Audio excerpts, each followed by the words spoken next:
নবী আল্লাহর মুহাব্বত নিয়ে নামাজ পড়তেছেন, প্রথম কিবলা বাইতুল মুকাদ্দাসের দিকে ফিরিয়া মদিনায় যাইয়াও আমার নবী ওই 16 মাস দীর্ঘ বছর পর্যন্ত বাইতুল মাকদিসে নামাজ পড়ছেন, কিন্তু নবীর দিলের তামান্না বাইতুল্লাহর দিকে ফিরিয়া নামাজ পড়বেন। মদিনার থেকে দক্ষিণ দিকে হলো বাইতুল্লাহ, ওদিকে ফিরিয়া কখন পড়বেন? নবীর মনে চায় এত বছর নবী বাইতুল্লাহর দিকে ফিরতে পারে না, কিন্তু দিল কাঁদে বাইতুল্লাহর দিকে ফিরবে। নবী নামাজে দাঁড়াইলেন, রুকুর হালাতে জিব্রাইল আমিন আইসা কয় নবী এবার আপনি বাইতুল মাকদিস থেকে ফিরিয়া বাইতুল্লাহর দিকে হয়ে যান। জিব্রাইল ঘুরাইয়া দিল। নামাজ 4 রাকাতের মাঝখানে 2 রাকাতে ওই মসজিদকে মসজিদে কিবলাতাইন বলে, মদিনাতুল মুনাওয়ারার পাশে। ও নবীর আশিকের দল, এই মক্কার মানুষ খারাপ হওয়ার প্রধান কারণ এরা মুরব্বি পায় নাই।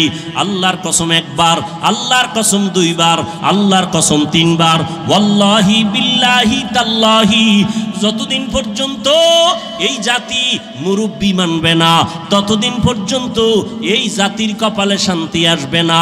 বর্তমান দুনিয়ায় এই উম্মতের মুরব্বি একমাত্র উলামায়ে আহলে হক। এদের বিরুদ্ধে যদি যায় এদের পতন হবে মরার আগে, সেদিন বেশি দূরে না। আর যদি আলেমদের মানিয়ে চলে আল্লাহ পাক শান্তির দরওয়াজা খুলে দিবে। মক্কার মানুষ এত খারাপ কেন? এরা মুরব্বি নাই, মুরব্বি মানে না, মুরব্বিদের উল্টাপাল্টা করে ফেলছে। এই জন্য আল্লাহর মুহাব্বত এখান থেকে শিক্ষা নাও। নবী আসলেন, মুরব্বি উম্মত পেয়ে গেল। নবী এখন মুরব্বি হইয়া উম্মতের ডাক্তার, চিকিৎসা করতেছেন। উম্মতের সুন্দর চিকিৎসা করার জন্য প্রধান কারণ হলো, প্রথম কাজ হলো সুন্দর ব্যবহার। নবী এমন সুন্দর ব্যবহার দিয়েছেন, মক্কার মানুষ নবীর আশেক হয়ে গেল। দুশ্মনেরাও যদি গালি দেয় কিন্তু পেছন থেকে নবীরে মোহাব্বত করে, যেই মুহাম্মদ এত সুন্দর ব্যবহার। 63 বছর হায়াতে আমার নবী একটা মিথ্যা কথা জীবনে বলেন নাই। কেমন একজন নবী পেয়েছো যেই নবীর জীবনে কোনো মিথ্যা কথা নাই? এমন একজন নেতা পাইবানি যে মিছা কয় না? আছে? মোবাইলটা ঘরের মধ্যে কানে লাগায় ঘরে থাইকা ওকে আমি জমি নেই নাই, আছে না নাই? বর্তমান মিথ্যার ফ্যাক্টরি হলো মোবাইল। আল্লাহ মিথ্যা থেকে হেফাজত করেন। এমন মায়ার নবী আমার জীবনে একটা মিথ্যা কথা বলেন নাই। কেমন নবী আমার, যেই নবী কোনোদিন কাউকে একটা গালি পর্যন্ত দেন নাই। নবীর সামনে দাঁড়াইয়া কত দুশ্মন অকথ্য ভাষায় গালাগালি করে, আমার নবী গালি দিবেন দূরের কথা, কোনো গালির জবাব দেন নাই। ও কুষ্টিয়ার মুসলমান, আল্লাহর মোহাব্বত অন্তরে জমা করে নাও। শিক্ষিত এলাকার মানুষ আপনারা, কুষ্টিয়ার বিশ্ববিদ্যালয় থেকে লেখাপড়া করে কত আলেম বের হইয়া উম্মতের দাওয়াত দেয়, দ্বীনে ইসলামের কাজ করে। ও কুষ্টিয়ার মুসলমান, ভালো করে বুঝো কেমন নবীর আদর্শ পাইলা, যে নবী একটা মিথ্যা কথা বলেন নাই। তুমি আমি কেন মিথ্যা বলবো ইচ্ছা করিয়া? কেমন নবী আমার আমার যেই নবী একটা গালি কাউকে দেন নাই, গালির জবাব দেন নাই। আরো আশ্চর্য কথা হলো, মায়ার নবী আমার কারো দিকে চোখ গরম করে কখনো তাকান নাই। নবী চোখ গরম করে তাকান নাই। কেমন মায়ার নবী আমার, নবীর এই উত্তম ব্যবহার দিয়া মক্কার মানুষগুলোকে এত দামি বানায় দিলেন। আল্লাহ এক পর্যায়ে জিব্রাইলের পাঠায় কয়, আমি লিস্টি দিয়া দিলাম, নবীর লিস্টি দিয়া দাও। লিস্টির মধ্যে যাদের নাম আছে নবী যেন ঘোষণা দিয়া দেয়, লিস্টির ভিতরে যাদের নাম তারা বিনা হিসাবে জান্নাতি। ও এলাকার মুসলমানেরা, ও যুবকেরা, ও বৃদ্ধ বাবাজি, ও পর্দার আড়ালের মা বোনেরা, সারা রাত যদি নবীর ইতিহাস বয়ান করি শেষ হবে না। নবী দুনিয়াতে আসার আগে নবীর গুণগান বিধর্মীয় পর্যন্ত গাইলো, শেষ করতে পারলো না। নবী আসছে, গুণগান চলছে, শেষ হয় না। নবী চলে গেলেন ১৫০০ বছরের বেশি হলো, এখনো নবীর গুণগান শেষ হয় না। বক্তাও শেষ করতে পারে না, লেখকেরা লেখাও শেষ করতে পারে না। কিয়ামত পর্যন্ত নবীর গুণগান বক্তারা বলবে, লেখক লেখবে, শেষ হবে না। কিয়ামতের দিনও নবীর প্রশংসা চলবে। এরে নবীর উম্মতেরা, ওই নবীর আদর্শ ধারণ করো। আমি কুষ্টিয়ার শিক্ষিত মুসলমানকে জিজ্ঞাসা করব, নবীর রেখে যাওয়া সুন্দর আদর্শ ছাড়া আর কারো কাছে ভালো আদর্শ আসেনি? থাকলে একজনে দাঁড়ায় বলো, হাফিজ ভাই, আমাদের কুষ্টিয়া এলাকার ভেতরে মোহাম্মদের আদর্শ ছাড়া আরো কিছু লোক আছে, তাদের আদর্শ মোহাম্মদেরটার থেকেও ভালো। আল্লাহর কসম, যদি ভালো আদর্শ দেখাইতে পারো, আমি মোহাম্মদেরটা নিব না, আমি তারটা নিব। কিন্তু পারছে কেউ? অনেকে অপচেষ্টা করেছিল। চেষ্টা না অপচেষ্টা? ব্যর্থ চেষ্টা করেছিল। আব্রাহাম লিঙ্কন আদর্শ দিল, জাতি গ্রহণ করে না। মাও সেতুন আদর্শ দিল, জাতি গ্রহণ করে না। লেনিন আদর্শ দিল, জাতি গ্রহণ করে না। কার্ল মার্কস আদর্শ দিল, জাতি গ্রহণ করে না। বরং আওয়াজ উঠল দুনিয়ায়। কি আওয়াজ? বলে, দুনিয়াতে যত আদর্শ আদর্শ গান শুনলাম, এক কথায় জবাব, দুনিয়ার সব আদর্শগুলো নাপাক, একমাত্র মদিনার নবীর আদর্শই হলো পাক। ও গো নবীর উম্মতেরা হয়ে আজি দিশাহারা, কোরআন হাদিসের চলো যখন যাহা চায় মনে, নবী বিনে কে তরাবে পুলসিরাত মিজানে, নবী বিনে কে তরাবে পুলসিরাত মিজানে। ইন্নাল আবরার লাফি নাঈম ওয়া ইন্নাল ফুজ্জার লাফি জাহিম। নেক আমল যারা করবে তারা জান্নাতের পথিক, যারা গুনাহ করবে তারা জাহান্নামের পথিক।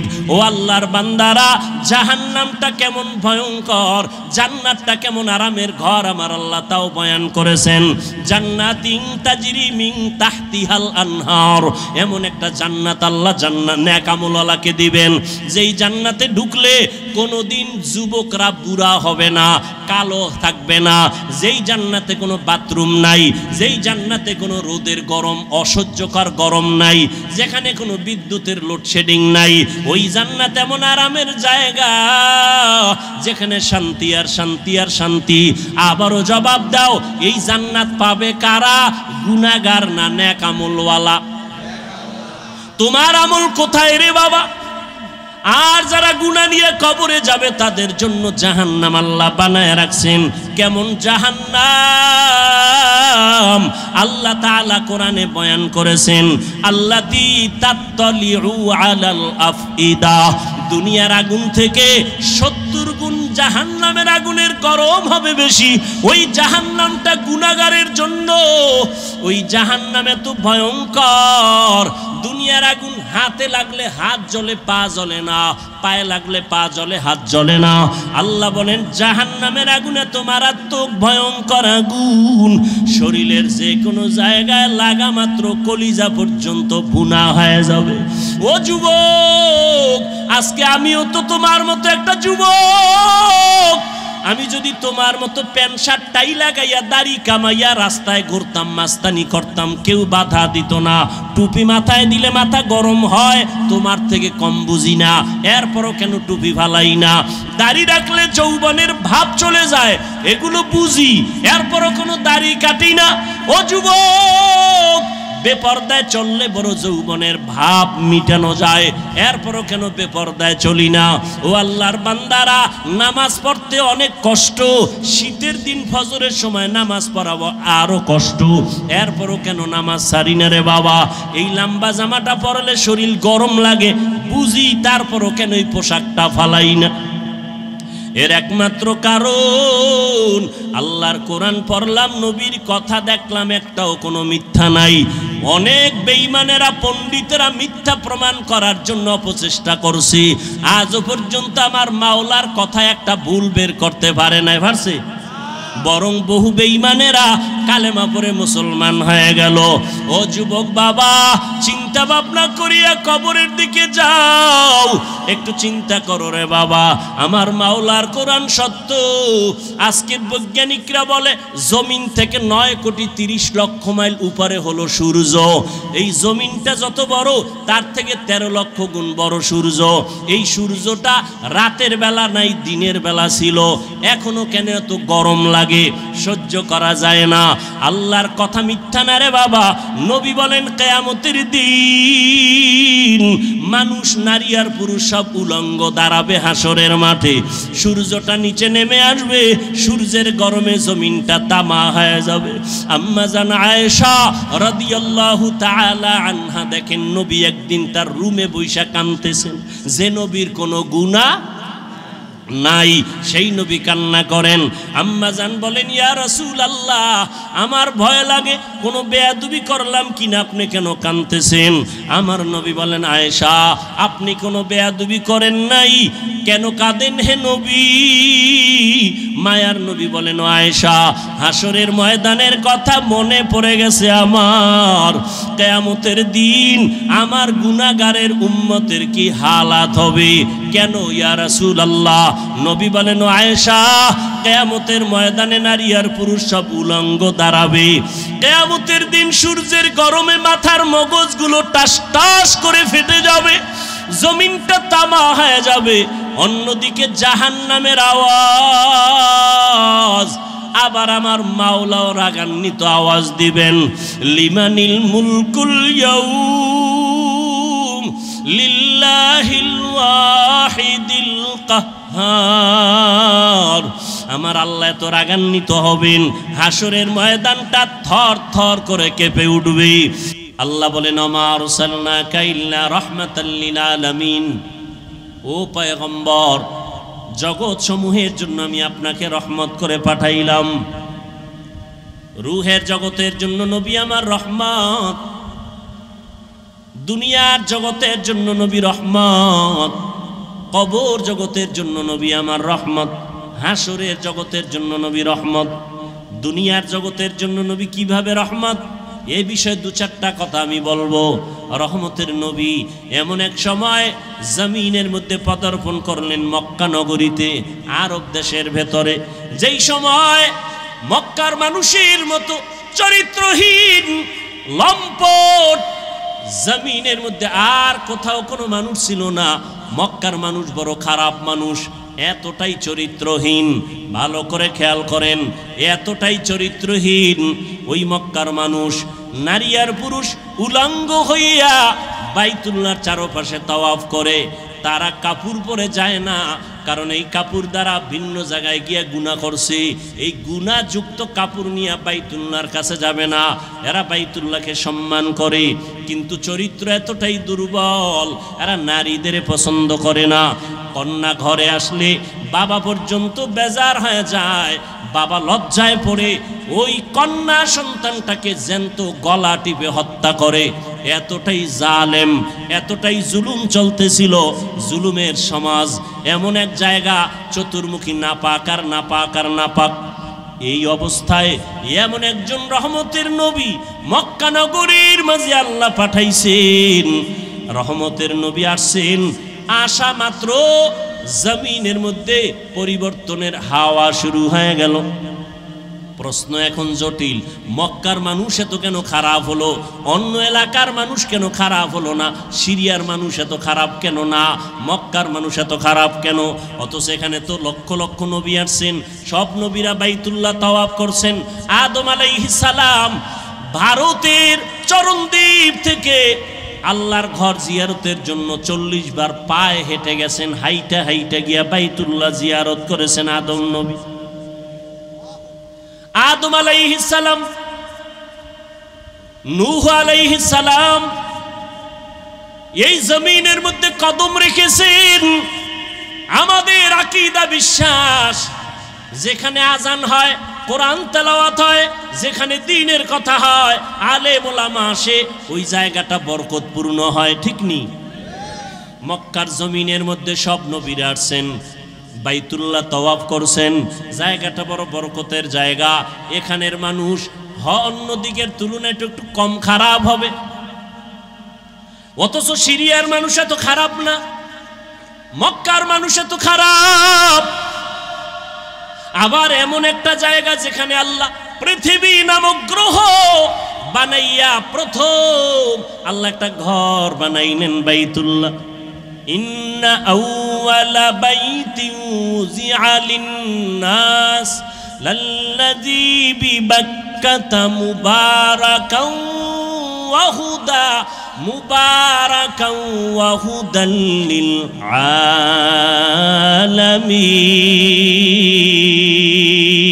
আলামিন। আল্লাহ বলেন আমি ঘর বানাইলাম, জমিন বানাই আর কিছু বানাই নাই। প্রথম পৃথিবীতে বানাইছে একটা ঘর, বাক্কা নগরীর ভেতরেই ঘর। ও ঘর হলো বাইতুল্লাহ, এমন একটা ঘর যেই ঘরটার দিয়ে তাকাইলে সওয়াব। যেই ঘর এত বরকতের ঘর, হেদায়াতের জন্য দিলাম, জগৎ সমূহের হেদায়াত। এটা এমন একটা ঘর, নবী বলেন তুমি জিকির করো না, তেলাওয়াত করো না, নামাজ পড়ো না, তাওয়াফ করো না, শুধু আল্লাহর ঘরটার দিকে যদি তাকাইয়া বসে বসে শুধু তাকায়া থাকো, অনবরত আমল নামায় সওয়াব লেখা হবে। हर के दारत खौफ हक दर दिल मदाम जन्नतुल मावा देहदुरा मकाम। এমন একটা বরকতের ঘর, যেই ঘরটা 24টা ঘন্টার সেকেন্ডে সেকেন্ডে তাওয়াফ চলে। মানুষ না থাকলেও জিনেরা ফেরেশতারা করে। এটা এমন একটা জায়গায় আল্লাহ দিছেন, এই ঘর বরাবর 7 আসমানের উপর একটা নূরের ঘর আছে ফেরেশতাদের, কাবা, নাম হলো বাইতুল মামুর। নূরের ঘর, নূরের ঘর। 70,000 ফেরেশতা মুহূর্তে মুহূর্তে 7 আসমানের বাইতুল মামুর তাওয়াফ করে। একবার যারা সুযোগ পায় কিয়ামতের আগে আর তাদের সুযোগ হবে না। ওই বরাবর আল্লাহ বাইতুল্লাহ জমিনে বানাইলেন, ফেরেশতারা বাইতুল মামুর তাওয়াফ করে। আল্লাহ ওয়াদা করলেন ও ফেরেশতা, জমিনের মধ্যে এমন একটা ঘর আমি বাইতুল্লাহ বানাইলাম, এই বাইতুল্লাহর তাওয়াফ যারা করবে আমি আল্লাহ তাদেরকে এতটা নিষ্পাপ বানায় দিব, মায়ের গর্ভ থেকে বাচ্চা যেমন নিষ্পাপ ভূমিষ্ঠ হয়, আমার বাইতুল্লাহ জিয়ারত করে যারা বের হবে তাদেরও নিষ্পাপ বানায় দিব। আতিনা ফি দারে দুনিয়া না হাসান, আতিনা ফি দারে উকবা না হাসান, ইয়া গিয়াসাল মুস্তাগীসিন ইহদিনা লিফতিখারা বিল উলুমে ওয়াল গিনা। হর গরিদে নেকো তু তৈয়ার হ্যায়, जो न मांगे उससे तू बेजार है। খারাপ লাগে আপনাদের? আর একটু সামনে আগাবো। মা বাবার জন্য, দেশের জন্য, কবরওয়ালাদের জন্য একটু দোয়া করে যাবেন, এই মন মানসিকতা আছে না? ঘুমে ধরছে? আর বাঙালি কি ঘুমায়নি? কিন্তু মোবাইল যেদিন থেকে আসছে ওদিন থেকে ঘুম বিদায় হয়ে গেছে। আমরা মোনাজাত ধরি বইয়া, মোবাইলওয়ালারা মোনাজাত ধরে রাতে বিছানায় শুইয়া। সারা রাত মোবাইলের ডিউটি, কবিরা গুনাহ করে চেহারাটা কার্টুন হয়ে গেছে। এরে যুবক, আল্লাহর কসম করে বলি, ভালো করে লিখে রেখো রে যুবক, এই দুনিয়ায় যত বন্ধু পেয়েছো সব বন্ধু স্বার্থপর। একমাত্র দুনিয়ার জমিনে তোমাদের নিঃস্বার্থ বন্ধু উলামায়ে কেরাম ছাড়া আর কেউ নাই। আছে যারা তোমাকে ভালোবাসে, ছায়া দেয়, স্বার্থ আছে। আঘাত লাগবে, সদস্য পদের নাম কাটবে না, কল্লাটা কেটে ফেলবে। কিন্তু আমরা উলামায়ে কেরাম তোমাদের এত আপন, আমাদের কি পরিমাণ গালাগালি করো তাও আমরা জানি, আমাদের বিরুদ্ধে কি পরিমাণ ফেসবুকে লেখো তাও আমরা জানি। এরপর একটা গালি দেই না, কলিজা দিয়া দোয়া করি, ও দয়ার মালিক আমার কলিজার যুবকদের তুমি দিনের খাদেম বানায় দাও। কারণ নবীজিও যুবকদের জন্য বড় দোয়া করেছেন। নবী বলেন, বুড়ারা আমি মুহাম্মদের বিরোধিতা করেছে, আর যুবকেরা আমি মুহাম্মদের উপকার করেছি। আবু জাহিল্লা নবীর বন্ধু না দুশ্মন? বুড়া। কি? আবু লাহাব নবীর দুশ্মন বুড়া, আবু তালিব নবীর দুশ্মন বুড়া। আর নবীর আপন 7 বছর বয়সের এক যুবক, 11 বছর বয়সের আগেই, শিশু থেকে কিশোর হইয়া যুবক হওয়ার আগেই আল্লাহর বান্দা নবীর হাতে গেলেন, সহযোগিতার জন্য রেডি হয়ে গেলেন। নবীর চাচাতো ভাই হযরতে আলী। 7 বছর শেষ, 8, 9, 10, 11, 12-র মধ্যে কেউ বলেন 11, কেউ বলেন 8, নবীর হাতে গিয়া কালেমা পড়লেন। এতদিন ছিল আলী নবীর চাচাতো ভাই, এখন আলী নবীর একজন সাহাবী। কিছুদিন পরে হবেন কি? কি হবেন? জামাতা হয়ে যাবেন। যুবক নবীর শক্তি দিয়া নবীর কাছে গিয়া সাহায্যের হাত বাড়াইলেন। আব্দুল্লাহ ইবনে মাসউদ বকরির রাখাল, ময়দানে বকরি চড়ায়, রহমতের নবীকে দেখে রাস্তার পার্শ্ব দিয়ে হেঁটে যায়। নবীর পেটে ক্ষুধা লাগছে, আবু বকর সিদ্দিক নবীর সাথে আছেন। কেমন একজন নবী পাইলে রে বাবা, চিনলা না? ও কুষ্টিয়ার মুসলমান, তুমিও মুসলমান, আমিও মুসলমান, তোমার আমার আল্লাহ এক, তোমার নবী আমার নবী এক, তোমার ধর্ম আমার ধর্ম এক, তোমার কালেমা আমার কালেমা এক, তোমার কোরআন আমার কোরআন এক, তোমার কাবা আমার কাবা। কিন্তু দুঃখ, আমি আজকে টুপি মাথায় না দিলে ভালো লাগে না, টুপি ফেলতে চাই না। আর তোমারে পাও ধইরা ধইরা বিনয়ের সাথে বয়ান করি টুপি পরার জন্য, টুপি মাথায় দিতেই চাও না। আমি নামাজ ছাড়তে চাই না, আর তোমার পায়ে ধরে ধরে বিনয়ের সাথে নামাজের বয়ান করি, তুমি নামাজ পড়তেই চাও না। অথচ তুমিও মুসলমান, আমিও মুসলমান, তোমার আল্লাহ এক, আমার আল্লাহ, তোমার নবী আমার নবী এক, তোমার কাবা আমার কাবা এক। তুমি আজ আমি মসজিদে না ঢুকলে লজ্জা পাই, আর তুমি মসজিদে ঢুকতে গেলে লজ্জা পাও। আমি পর্দা না করলে লজ্জা পাই, তুমি পর্দা করতে গেলে লজ্জা পাও। আমি টুপি ফেলতে চাই না, তুমি টুপি দিতে চাও না। আমি দাড়ি কাটতে চাই না, তোমারে পাও দইরা বয়ান করার পরেও তুমি দাড়ি রাখতে চাও না। কারণটা কি রে বাবা? অথচ তোমার আল্লাহ এক, আমার নবী এক, তোমার কাবা আমার কাবা এক, সব এক, দুনিয়াতে আসছি এক। আবার যেদিন বিদায়ের আওয়াজ হবে, আমি হাফিজুর রহমানেরও 3টা কাফন, তোমারও 3টা কাফন হবে। পীর সাহেবের জন্য একটা কাফন কেউ বাড়াইয়াও দিবে না, এমপি মারা গেলে কাফন বাড়াবে না, রিক্সার ড্রাইভার মরে গেলে গরিবের কারণে একটা কাফন কেউ কমাইয়াও দিবে না। সবার বেলায় 3টা কাফন, কালার হবে আলাদা। কি? যারা আলিয়ায় ভরে তাদের কালার একরকম, যারা কওমিতে ভরে তাদের কালার আর একরকম, সব এক। 3টা সাদা কাপনের প্যাকেট যখন হবে, কে পীর, কে মুরিদ, কে আলেম, কে মূর্খ, কে ইমাম, কে মুক্তাদি লেখা থাকবে, সব একাকার হয়ে গেছে। কবরে রাখার পর প্রশ্ন হবে 3টা। কয়টা?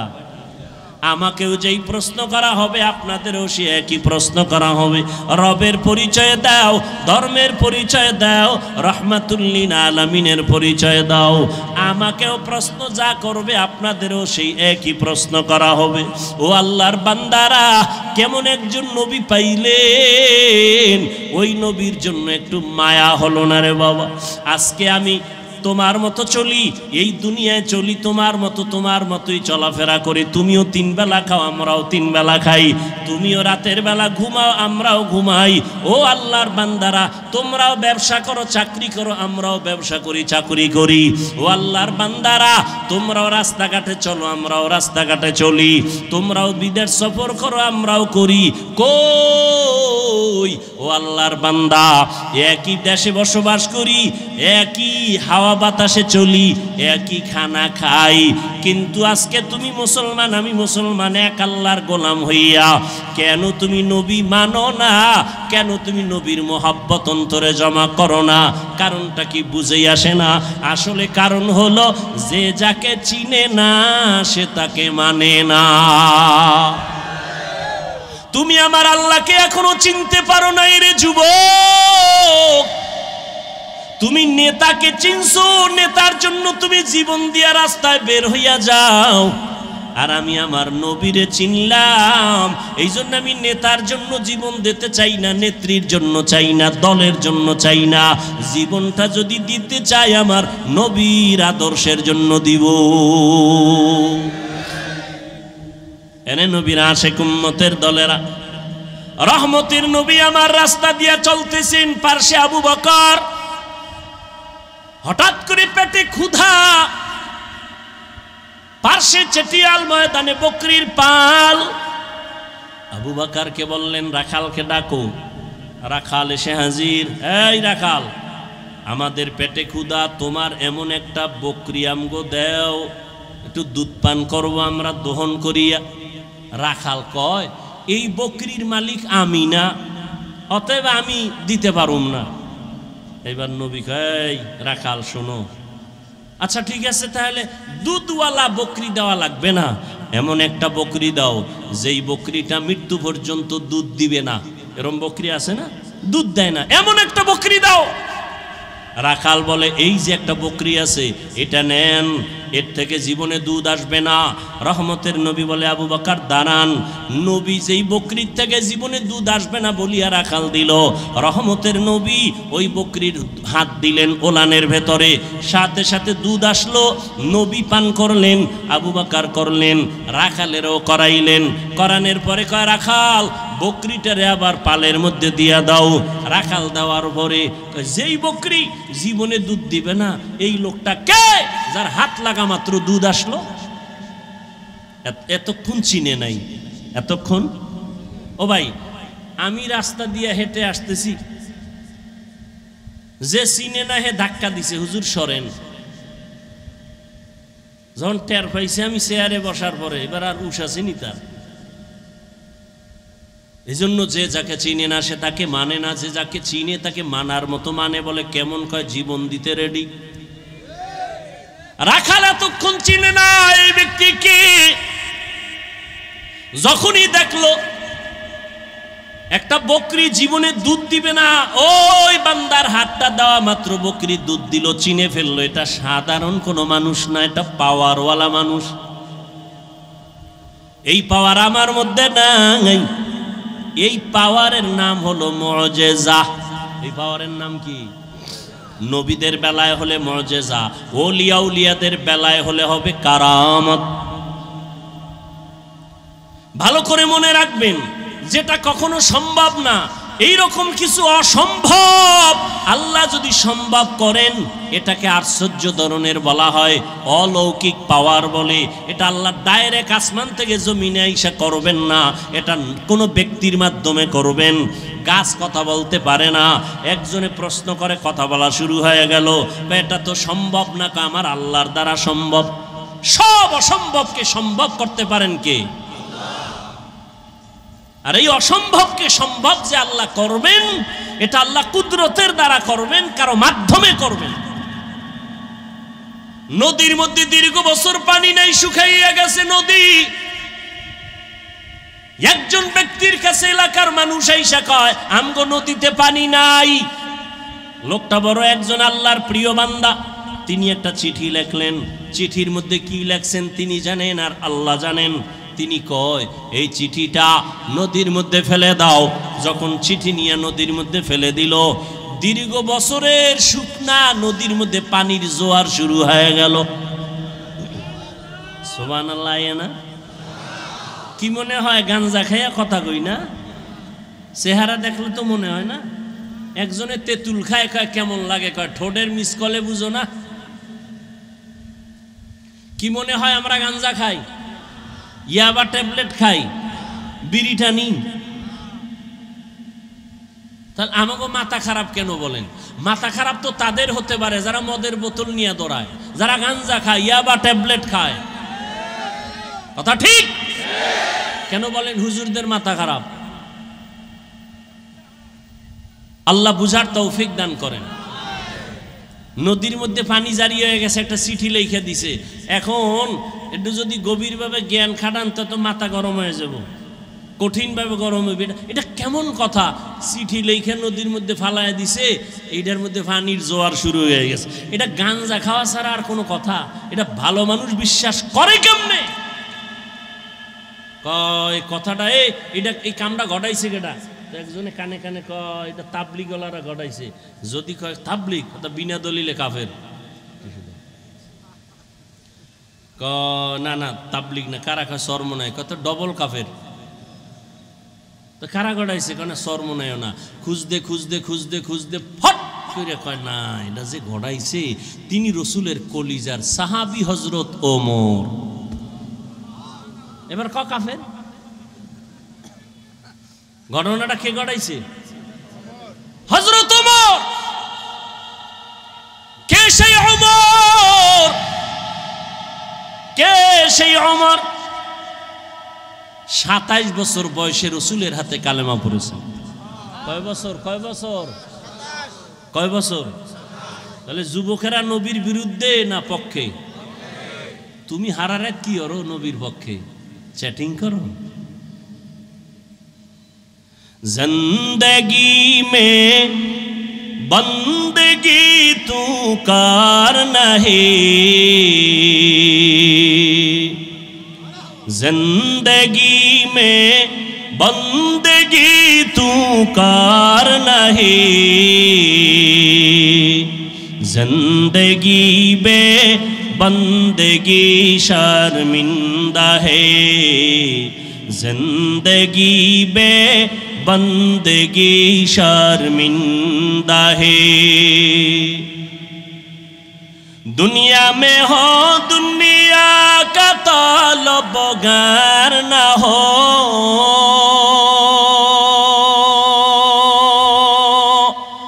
बाजार से गुजर हो खरीदार न हो, दुनिया में हो दुनिया का तलबगार न हो, बाजार से गुजर हो खरीदार न हो। ये दुनिया एक मिसल कागज फूल है, ये दुनिया एक मिसल कागज फूल है, जिंदगी में बंदगी तू कार नहीं, जिंदगी में बंदगी तू कार नहीं, जिंदगी बे बंदगी शर्मिंदा है, जिंदगी बे बंदगी शर्मिंदा है, जिंदगी में बंदगी कुन बंदगी, जिंदगी बे बंदगी शर्मिंदगी। वमा अरसलनाका इल्ला रहमतन लिल आलामीन।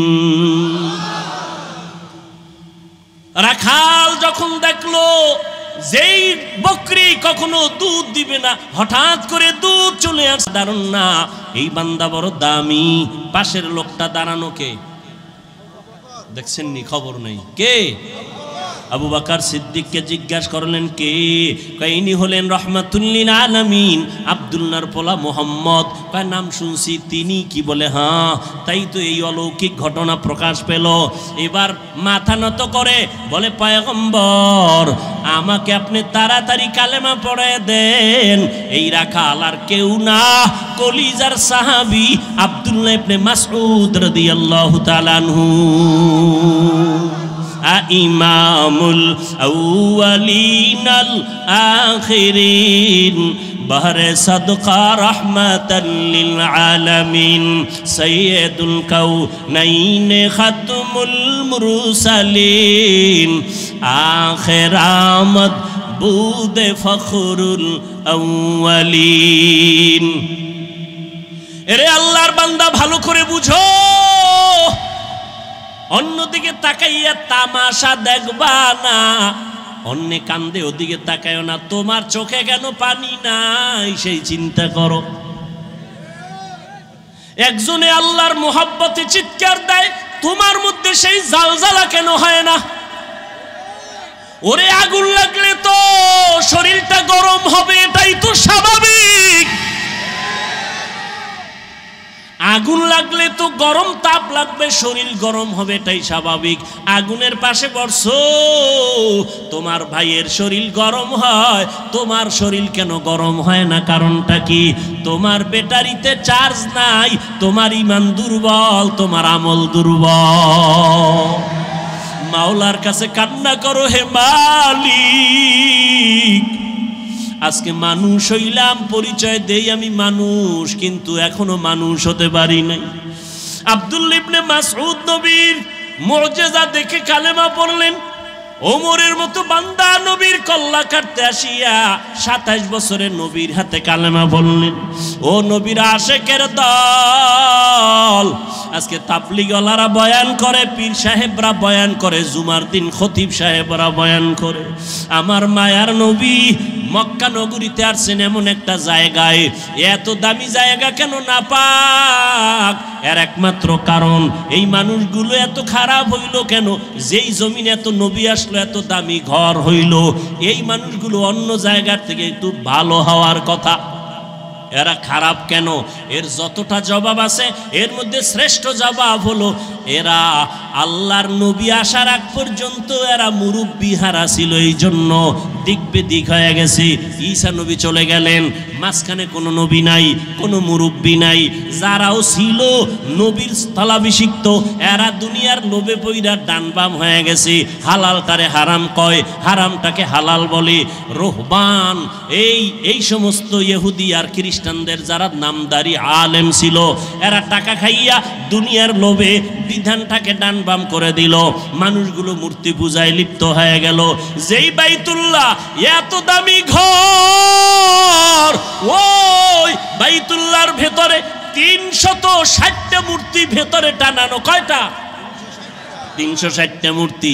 এই খেয়াল করো ভালো করে, নবী আইসা নামাজ যখন শুরু করছে, বাইতুল্লাহর পাশে নামাজ পড়ছে, মূর্তি ছিল না? মক্কা বিজয়ের আগে তো মূর্তি নামায় নাই। মূর্তি ভেতরে 360টা মূর্তি। মায়ার নবী আল্লাহর মুহাব্বত নিয়ে নামাজ পড়তেছেন। প্রথম কিবলা বাইতুল মুকাদ্দাসের দিকে ফিরিয়া মদিনায় যাইয়াও আমার নবী ওই 16 মাস দীর্ঘ বছর পর্যন্ত বাইতুল মাকদিসে নামাজ পড়ছেন, কিন্তু নবীর দিলের তামান্না বাইতুল্লাহর দিকে ফিরিয়া নামাজ পড়বেন। মদিনার থেকে দক্ষিণ দিকে হলো বাইতুল্লাহ, ওদিকে ফিরিয়া কখন পড়বেন? নবীর মনে চায়। এত বছর নবী বাইতুল্লাহর দিকে ফিরতে পারে না, কিন্তু দিল কাঁদে বাইতুল্লাহর দিকে ফিরবে।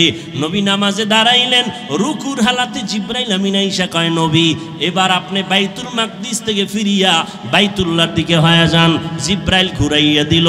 নামাজ 4 রাকাতের মাঝখানে 2 রাকাতে ওই মসজিদকে মসজিদে কিবলাতাইন বলে, মদিনাতুল মুনাওয়ারার পাশে। ও নবীর আশিকের দল, এই মক্কার মানুষ খারাপ হওয়ার প্রধান কারণ এরা মুরব্বি পায় নাই। আল্লাহর কসম একবার, আল্লাহর কসম দুইবার, আল্লাহর কসম তিনবার, ওয়াল্লাহি বিল্লাহি তাল্লাহি, যতদিন পর্যন্ত এই জাতি মুরব্বি মানবে না ততদিন পর্যন্ত এই জাতির কপালে শান্তি আসবে না। বর্তমান দুনিয়ায় এই উম্মতের মুরব্বি একমাত্র উলামায়ে আহলে হক। এদের বিরুদ্ধে যদি যায় এদের পতন হবে মরার আগে, সেদিন বেশি দূরে না। আর যদি আলেমদের মানিয়ে চলে আল্লাহ পাক শান্তির দরওয়াজা খুলে দিবে।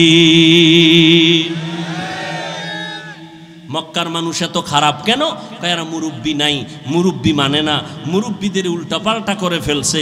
এই জন্য আল্লাহর মোহাব্বত এখান থেকে শিক্ষা নাও। নবী আসলেন, মুরব্বি উম্মত পেয়ে গেল।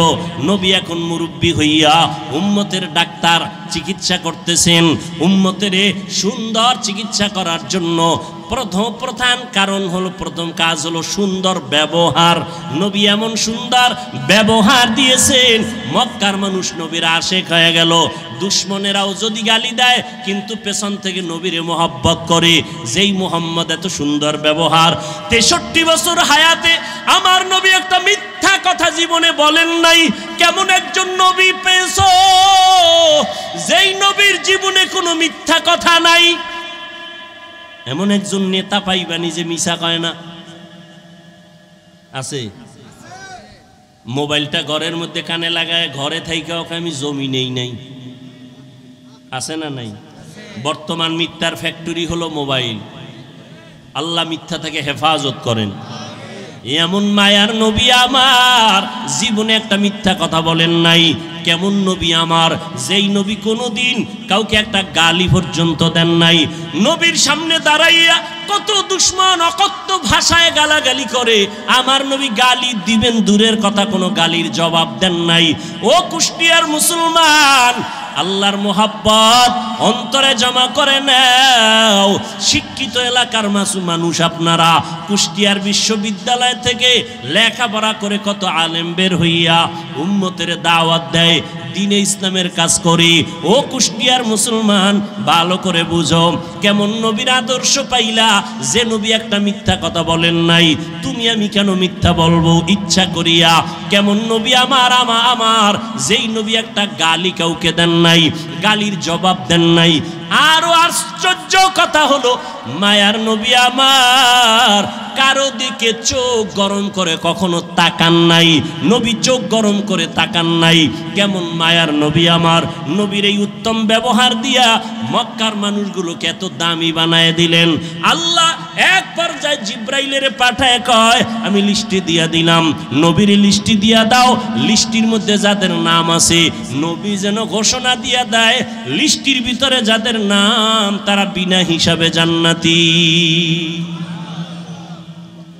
ও এলাকার মুসলমানেরা, ও যুবকেরা, ও বৃদ্ধ বাবাজি, ও পর্দার আড়ালের মা বোনেরা, সারা রাত যদি নবীর ইতিহাস বয়ান করি শেষ হবে না।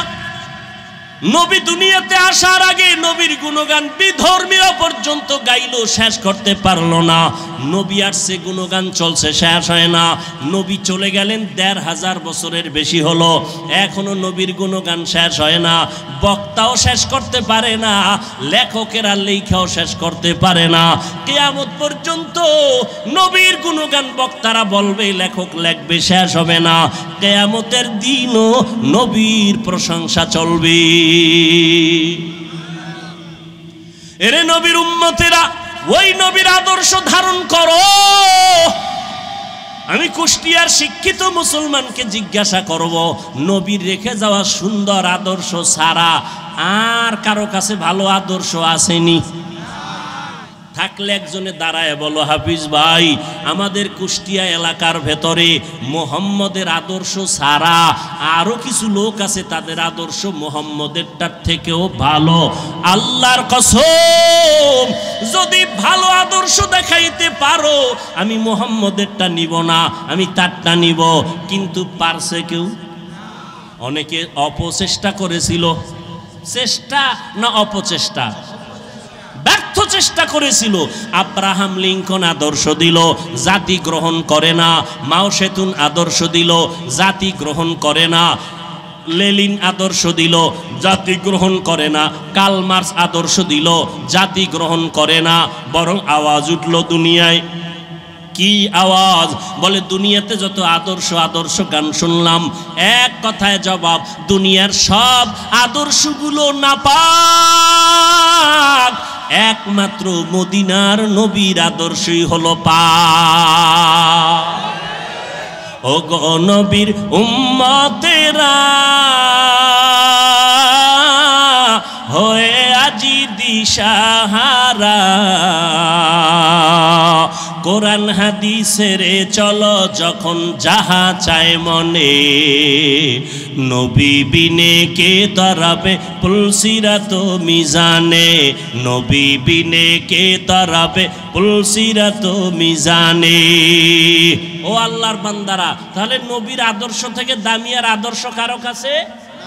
সবাই একমত? দ্বিতীয় প্রশ্ন, নবীজির আদর্শ যে রেখে গেলেন মানবে কারা? হিন্দু, ইহুদি, খ্রিস্টান? সবাই একটু জিহ্বা নাড়ায় আল্লাহ সাক্ষী, ফেরেশতারা লিখবে। বলো নবীর আদর্শ মানবে কারা? কোন দেশের মুসলমান? সারা দুনিয়ার। শুধু কুষ্টিয়ার মুসলমান বাদ? হ্যাঁ, তাহলে নবীর আদর্শ হিন্দু মানবে না, বৌদ্ধরা মানবে না, ইহুদিরা মানবে না, খ্রিস্টানেরা মানবে না, তুমি মুসলমান মানবা। কিন্তু কই নবীর আদর্শে দাড়ি লম্বা হয় না কেন? নবীর আদর্শে টুপি মাথায় উঠে না কেন? নবীর আদর্শ মতো 5 বেলার নামাজ পড়ো না কেন? এটা কি শুধু হুজুরেরা করবে? ও আল্লাহর বান্দা, যদি বলো হুজুর, ও হাফিজ ভাই, আমরা পারি না, আপনারা পারেন, এবার আমি বলবো রে বাবা, তোমার মতো যুবক জীবনে মাদ্রাসায় পড়ে নাই, স্কুল কলেজে লেখাপড়া করে, জেনারেল লাইনে চাকরি করে, ব্যবসা করে, সত্য কথাটা স্বীকার করো। তোমার মতো যুবক জীবনে মাদ্রাসায় পড়ে নাই, এমন যুবক স্কুল কলেজ ভার্সিটিতে পড়ে, 5 বেলার নামাজ পড়ে আছে না নাই? আর কি ওয়াজ করবো বলো? এবার তুমি তোমারে জিজ্ঞেস করো, তুমি কেন পারো না? ও কুষ্টিয়ার মুসলমান, তোমার মতো যুবক সন্তান র্যাব, আর্মি, পুলিশ, বিডিআরের চাকরি করে, 5 বেলার নামাজ পড়ে আছে না নাই? তুমি কেন পারবা না রে বাবা? তোমার মতো যুবক রাস্তায় গাড়ি চালায়, 5 বেলার নামাজ পড়ে, তুমি কেন পারবা না? বালিশে মাথা লাগায় একটু প্রশ্ন করো, তুমি কেন পারবা না রে বাবা? নদীর মধ্যে মাছ ধরে, নামাজ ছাড়ে না, তুমি কেন পারো না? তোমার আমার মতো কত যুবক তাকায় দেখো ময়দানে কৃষি কাজ করে, নামাজ পড়ে, তুমি কেন পারবা না? আসলে কি ওলামায়ে কেরামের কথা মিথ্যা মনে করছো? আল্লাহর কোরআন নবীর কথা কি মিথ্যা মনে করছো নাকি বাবা? আমাকে আবার একটু জবাব দাও, আমার আল্লাহর কোরআন সত্য নাকি মিথ্যা? কত % সত্য? সবাই বলো। এবার আমাকে বলো, আল্লাহর ওই কোরআনে জান্নাতের বয়ান আসেনি? সত্য? জাহান্নামের বয়ান আসেনি? এবার বলো বাবা, ওই আল্লাহর কোরআনে জান্নাত জাহান্নামের বয়ান আছে, শুধু এতটুকু না, কারা জান্নাতে যাবে কারা জাহান্নামে যাবে আল্লাহ তাও বয়ান করেছেন। ইন্নাল আবরারা লাফি নাঈম ওয়া ইন্নাল ফুজ্জারা লাফি জাহিম। নেক আমল যারা করবে তারা জান্নাতের পথিক, যারা গুনাহ করবে তারা জাহান্নামের পথিক। ও আল্লাহর বান্দারা, জাহান্নামটা কেমন ভয়ঙ্কর, জান্নাতটা কেমন আরামের ঘর আমার আল্লাহ তাও বয়ান করেছেন। জান্নাতিন তাজরি মিন তাহতিহাল আনহার, এমন একটা জান্নাত আল্লাহ জান্নাত নেক আমলওয়ালাকে দিবেন, যেই জান্নাতে ঢুকলে কোনোদিন যুবকরা বুড়া হবে না, কালো থাকবে না, যেই জান্নাতে কোনো বাথরুম নাই, যেই জান্নাতে কোনো রোদের গরম, অসহ্যকর গরম নাই, যেখানে কোনো বিদ্যুতের লোডশেডিং নাই, ওই জান্নাত এমন আরামের জায়গা যেখানে শান্তি আর শান্তি আর শান্তি। আবারও জবাব দাও, এই জান্নাত পাবে কারা? গুনাহগার না নেক আমলওয়ালা? তোমার আমল কোথায় রে বাবা? আর যারা গুনাহ নিয়ে কবরে যাবে তাদের জন্য জাহান্নাম আল্লাহ বানায় রাখছেন। কেমন জাহান্নাম? আল্লাহ তাআলা কোরআনে বয়ান করেছেন, আল্লাতী তাত্তালিউ আলাল আফইদা, দুনিয়ার আগুন থেকে 70 গুণ জাহান্নামের আগুনের গরম হবে বেশি। ওই জাহান্নামটা গুনাহগারের জন্য। ওই জাহান্নাম এত ভয়ঙ্কর, দুনিয়ার আগুন হাতে লাগলে হাত জ্বলে পা জ্বলে না, পায়ে লাগলে পা জ্বলে হাত জ্বলে না। আল্লাহ বলেন জাহান্নামের আগুন এত মারাত্মক ভয়ঙ্কর আগুন, শরীরের যে কোনো জায়গায় লাগা মাত্র কলিজা পর্যন্ত ভুনা হয়ে যাবে। ও যুবক, আজকে আমিও তো তোমার মতো একটা যুবক। আমি যদি তোমার মতো প্যান্ট শার্ট টাই লাগাইয়া দাড়ি কামাইয়া রাস্তায় ঘুরতাম, মাস্তানি করতাম, কেউ বাধা দিত না। টুপি মাথায় দিলে মাথা গরম হয়, তোমার থেকে কম বুঝি না, এরপরও কেন টুপি ফালাই না? দাড়ি রাখলে যৌবনের ভাব চলে যায়, এগুলো বুঝি, এরপরও কোনো দাড়ি কাটি না। ও যুবক, বেপরদায় চললে বড় যৌবনের ভাব মিটানো যায়, এরপরও কেন বেপরদায় চলি না? ও আল্লাহর বান্দারা, নামাজ পড়তে অনেক কষ্ট, শীতের দিন ফজরের সময় নামাজ পড়াবো আরো কষ্ট, এরপরও কেন নামাজ ছাড়ি না রে বাবা?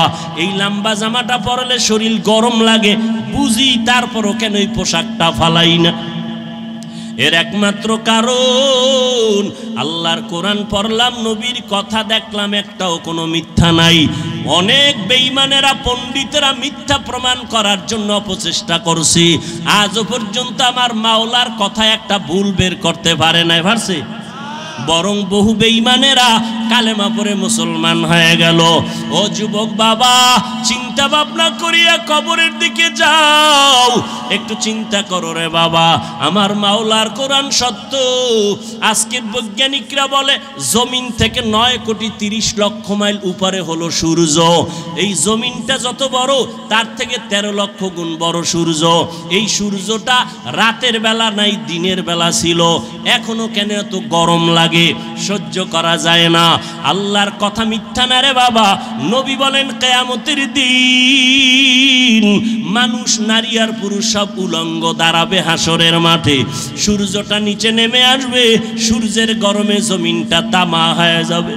আম্মা জান আয়েশা রাদিয়াল্লাহু তাআলা আনহা দেখেন, নবী একদিন তার রুমে বৈশা কাঁদতেছেন, যে নবীর কোনো গুনাহ নাই, সেই নবী কান্না করেন। আম্মা জান বলেন, ইয়া রাসূলুল্লাহ, আমার ভয় লাগে কোনো বেয়াদবি করলাম কিনা, আপনি কেন কাঁদতেছেন? আমার নবী বলেন, আয়েশা, আপনি কোনো বেয়াদবি করেন নাই, কেন কাঁদেন হে নবী? মায়ার নবী বলেন, ও আয়েশা, হাসরের ময়দানের কথা মনে পড়ে গেছে আমার। কিয়ামতের দিন আমার গুনাহগারের উম্মতের কি হালাত হবে। কেন ইয়া রাসূলুল্লাহ? নবী বলেন, ও আয়েশা, কিয়ামতের ময়দানে নারী আর পুরুষ সব উলঙ্গ দাঁড়াবে। কিয়ামতের দিন সূর্যের গরমে মাথার মগজগুলো টাস টাস করে ফেটে যাবে, জমিনটা তামা হয়ে যাবে। অন্যদিকে জাহান্নামের আওয়াজ, আবার আমার মাওলাও রাগান্বিত আওয়াজ দিবেন, লিমানিল মুলকুল ইয়াউম লিল্লাহিল ওয়াহিদিল কাহ্হার। আমার আল্লাহ এত রাগান্বিত হবেন, হাসরের ময়দানটা থর থর করে কেঁপে উঠবে। হাসরের ময়দানে সবাই থাকবে উলঙ্গ, নারী আর পুরুষেরা। ও পর্দার আড়ালের মা বোনেরা, আল্লাহ আপনাদের এত মর্যাদা দান করেছেন, আপনারা নবীদের মায়ের মতো মা, আপনারা আলেমদের মায়ের মতো মা, আপনাদের এত সম্মান, আপনারা খাদিজা রাদিয়াল্লাহু তাআলা আনহার মতো নারী, আপনারা আয়েশা রাদিয়াল্লাহু তাআলা আনহার মতো দামি নারী, আপনারা ফাতেমা রাদিয়াল্লাহু তাআলা আনহার মতো দামি নারী, ঈসা নবীর মা মারিয়াম আলাইহা সালামের মতো দামি নারী, আপনারা আল্লাহ পাক রব্বুল আলামিন এত সম্মান আপনাদের দান করলেন। ও পর্দার আড়ালের আম্মা জানেরা, এতক্ষণ আমি যুবকদের যত বয়ান শুনাইলাম ভালোর লাইনে, এই ভালোটা ততদিন পর্যন্ত হবে না যতদিন পর্যন্ত মা আপনি সন্তানকে ভালো লাইনে চালাইবেন না। কারণ সন্তান ভালো লাইনে যাওয়ার পেছনে অবদান হলো মায়ের। কারণ সন্তান মাকে বেশি ফলো করিয়া চলে। এই জন্যই নবীও বলেছেন এ দুনিয়ায় সবথেকে নারী নেককারিনী যারা আদর্শবান নারী বড় দামি সম্পদ। এরে আম্মা জান, আপনার সন্তানটাকে আপনি ডাক্তার বানাবেন, বাধা নাই। ইঞ্জিনিয়ার বানাবেন, বাধা নাই। প্রফেসর বানাবেন, বাধা নাই। ও যুবক, তুমি স্কুলে পড়ো, কলেজে পড়ো, ভার্সিটিতে পড়ো, বাধা নাই। আমি এতক্ষণ তোমাদের এত চিল্লাইয়া বয়ান শুনাইলাম, একবারও আমি বলি নাই তোমরা হুজুর হইয়া মাদ্রাসায় যাও। না বাবা, তুমি চাকরি করো, বাধা নাই। ব্যবসা করো, বাধা নাই। তুমি স্কুলে পড়ো, বাধা নাই। তুমি চাকরি করো, তুমি ভার্সিটিতে বড় কোনো বাধা নাই। তবে নবীর আদর্শ মানিয়া অন্ধকার কবরের দিকে রওনা হও। ডাক্তারও যদি হও, মা বাবার দোয়া নিয়ে চলিও, 5 বেলার নামাজ পড়িও, কপাল খুলে যাবে। ইঞ্জিনিয়ার যদি হও, ভালো আদর্শ নিয়ে মানুষের সাথে আচরণ ভালো করিও, কোরআন তেলাওয়াত করো, 5 ওয়াক্ত নামাজ পড়িও, জীবনের চাকা ঘুরে যাবে। ও আল্লাহর বান্দারা, আম্মা জান আয়েশা বলেন, ও নবী, কিয়ামতের ময়দানে ভয়ঙ্কর হালাত কেমন হবে? নবী চোখের পানি ছেড়ে কাঁদেন আর কয়, আয়েশা, নবীরা যাদের কোনো গুনাহ নাই সেই নবীরা পর্যন্ত কান্নায় বিভোর হয়ে যাবে। আদম নবী কান্না করবেন নিজেকে বাঁচাবার জন্য, মূসা নবী কান্না করবেন নিজেকে পরিত্রাণের জন্য, ইব্রাহিম নবী কান্না করবেন নিজেকে বাঁচাবার জন্য, মুক্তির জন্য, ঈসা নবী কান্না করবেন নিজেকে মুক্তি করার জন্য। উম্মতেরা যাবে সুপারিশের জন্য, আদম নবী তাড়ায় দিবেন, মূসা নবী তাড়ায় দিবেন।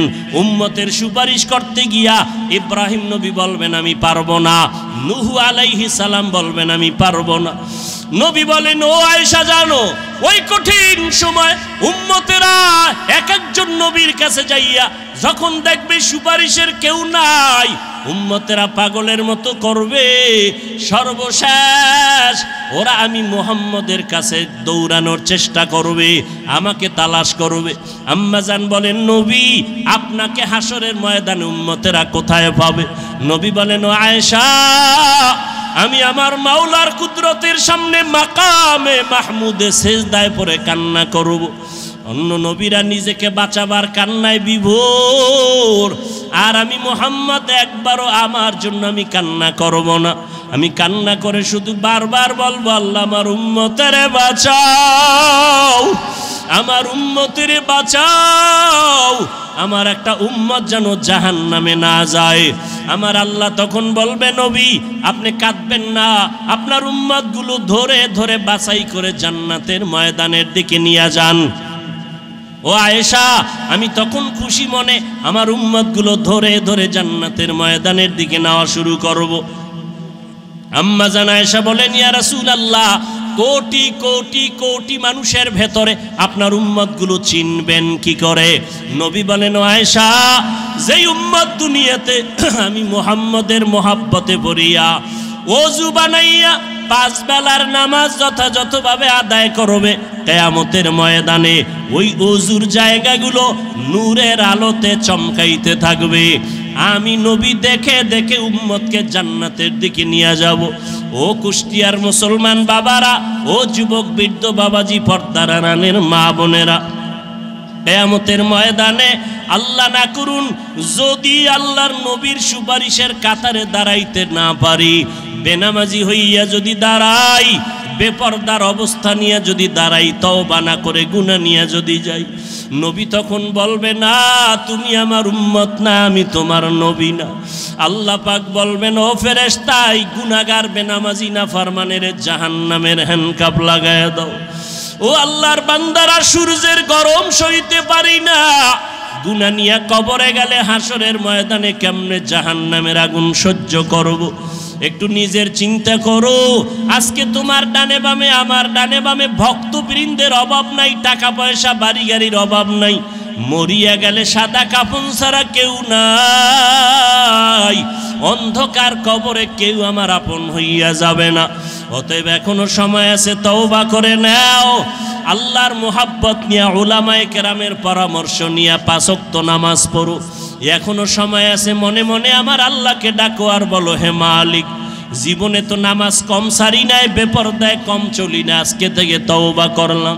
আমার মতো যুবক স্কুল কলেজে পড়িয়া ব্যবসা করে চাকরি করে যদি নামাজ পড়ে আমি কেন পারবো না?